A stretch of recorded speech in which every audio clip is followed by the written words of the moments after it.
Ngayong November 5, ito ang update sa bagyo. Ang bagyong Tino po ay dumaan sa Cebu at nakalabas na po ng Pilipinas. Bali nasa labas na din siya ng Palawan at lalabas na po ito ng bansa. Pero meron po tayong namataan na panibagong bagyo.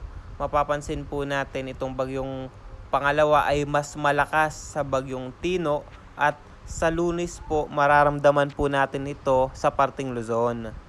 Tayong mga taga Luzon, mag-ingat po tayong lahat kung kailangan po nating lumikas or mayroon tayong malilikasan kagaya ng mga evacuation center. Mas maganda po lumikas tayo lalo na sa mga lugar na pwedeng gumuho ang mga lupa, sa mga lugar ng mga binabaha. So mas maganda lumikas po tayo, pumunta tayong mga evacuation center dahil itong pangalawang bagyo po ay tatama po ito sa parte ng Luzon.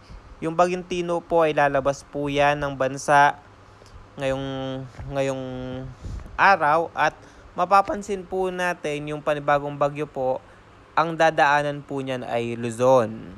Ayan, pansinin po natin yung bagyong pangalawa ay dadaan ng Luzon at sobrang lakas po nito. Halos lalamunin niya ang buong parte ng Luzon. Kaya mag-ingat po sa mga taga Luzon dahil talagang malakas po itong bagyo na ito na tatama sa parte ng Luzon. Ayan. Pansinin po natin, sa Lunes, nandyan na sa parte ng Luzon yan. And Lunes, Monday po. Monday, Tuesday. Ayan, nasa Luzon na. Mararamdaman na natin siya sa Lunes hanggang Martes. Sa Lunes, Martes, yan, nasa Luzon na yan. At sobrang lakas niyan.